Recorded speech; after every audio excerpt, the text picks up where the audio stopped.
Hey guys, this is National Master Kevin Yang back at it with another video. So, this game is against a new opponent to our simul, Roman1973. Very interesting username. But I think this was a good game. And from both sides, we were fighting, and things just happened. So, e4, d5. I immediately rock out to the newcomer with my Scandinavian defense.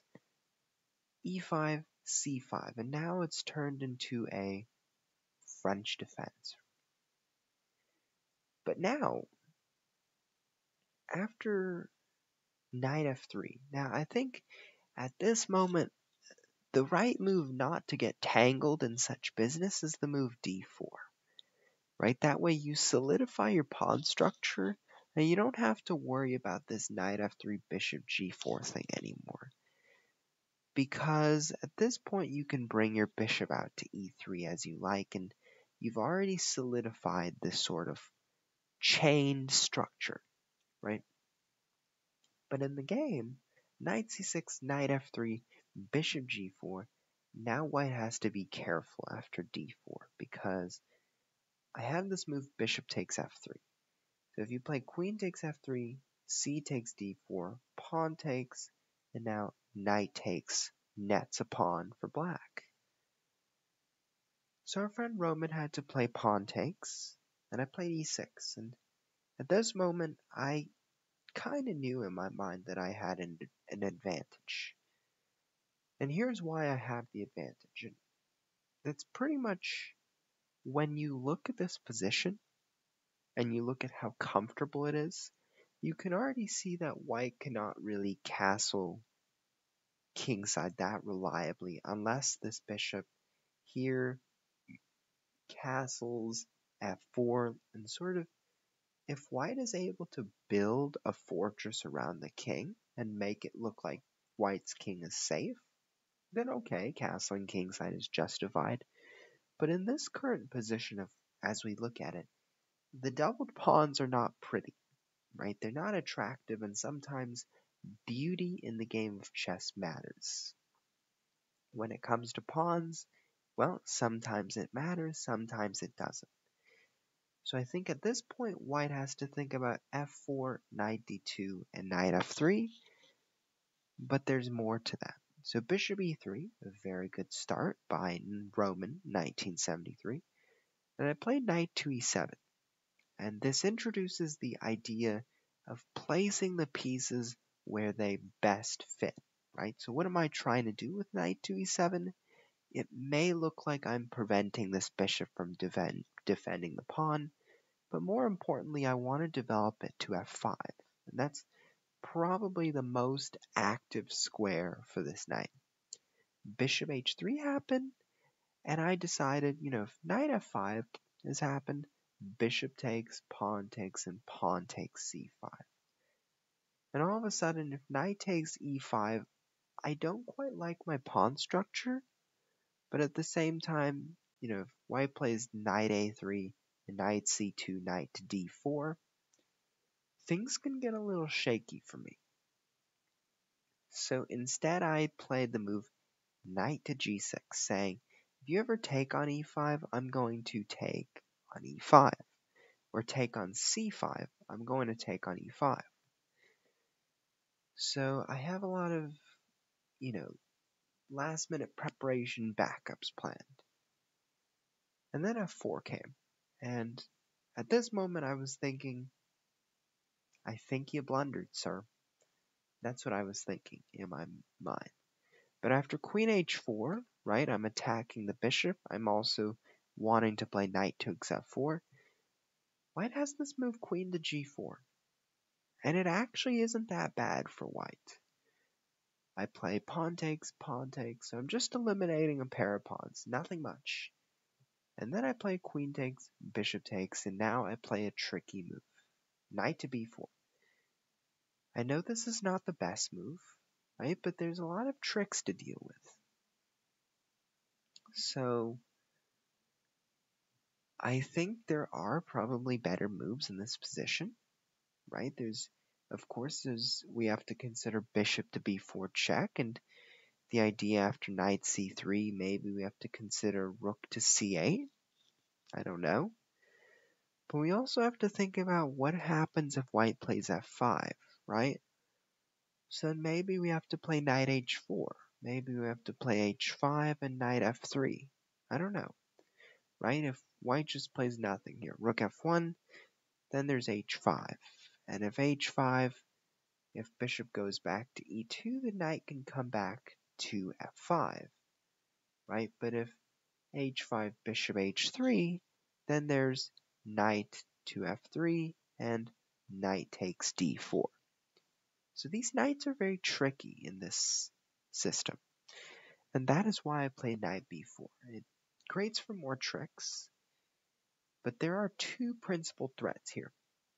A fork and a check, right? So those are my two principal threats. And the only way to stop those two threats at the same time is, I know, by being bold, by playing a king move, king to d2. Funny or not, it's important to activate the king after or when you believe there's no attack, right? At the very end of the game, in endgames, you'll see that the most important piece is not the rook, not the bishop, not the knight, but it's the king. The king activity is going to be important. And so this also applies to castling, right? You see that, it probably wouldn't be suitable for white to castle this way.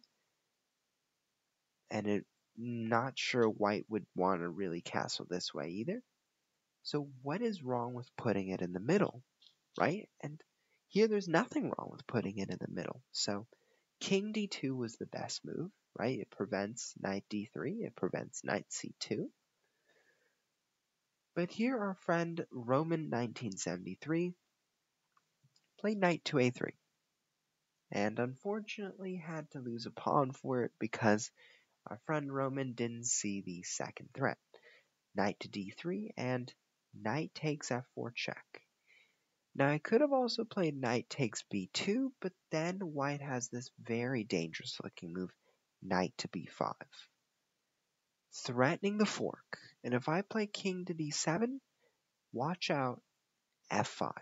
So there is backlash when thinking about what kinds of moves there are. Because in this position, pawn takes, bishop takes with check, king d8, and I mean, it's chaos after something like bishop g5.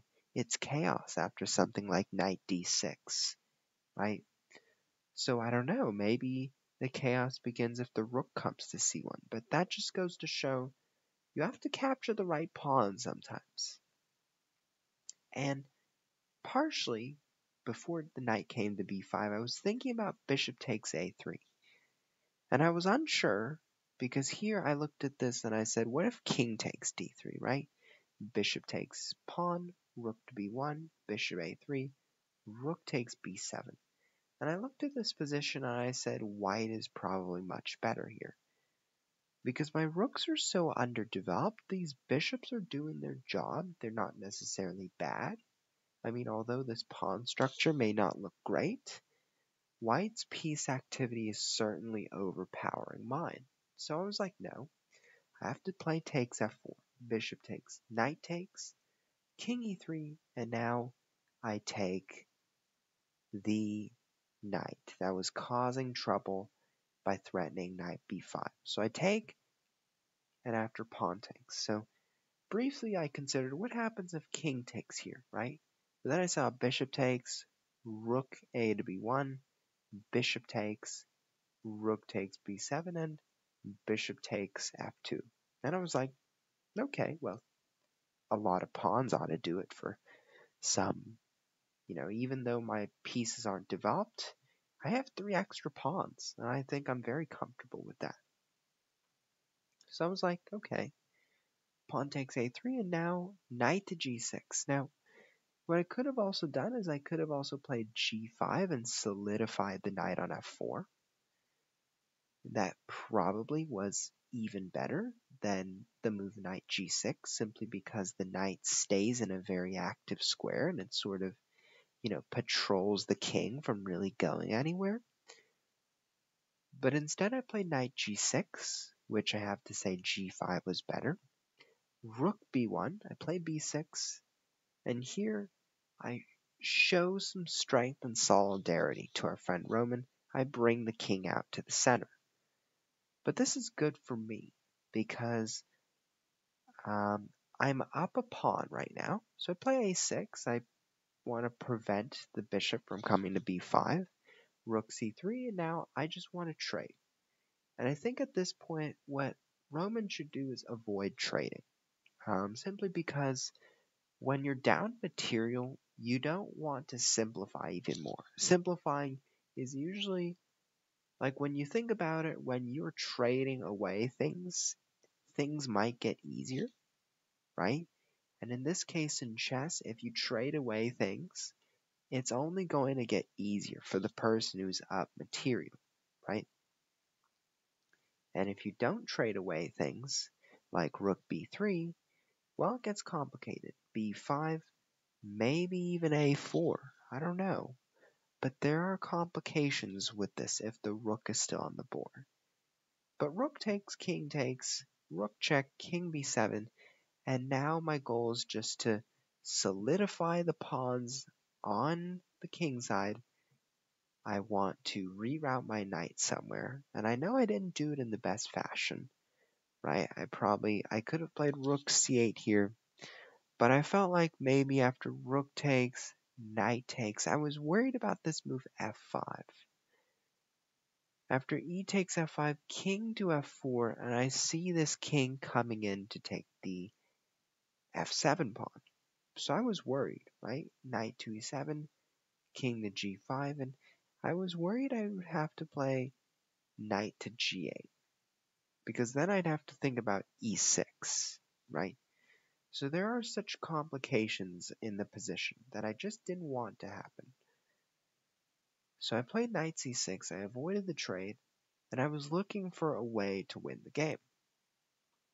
I first brought my rook on the open file, bishop e2, and I kind of felt like bishop e2 was Roman's cue of saying, I don't know what to do, so I'm going to let you do something. So I play knight to a5. What I could have also played is knight to e7 and reroute it to f5 like I've done before. But I decided going to a5 and going to c4 has to be the way. So after rook b2, I played rook check. If king f2, rook to h3, start picking up those pawns, or rook to a3, picking up this pawn. Right? But after bishop d3, this caught me off guard. Knight to c4. It was a fork, and the bishop cannot take because the bishop is pinned. So what can we learn from this game? I think it was a very complicated game overall. I definitely made some inaccuracies, right? So at the start, instead of playing knight to f3 and then d4, play d4 first. That's going to solidify this pawn structure. So the opening was okay.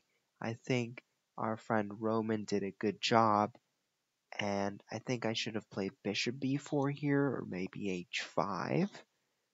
But after knight b4, knight a3 was the killer move that just gave me the initiative. King d2, king d1, those were moves begging to be played.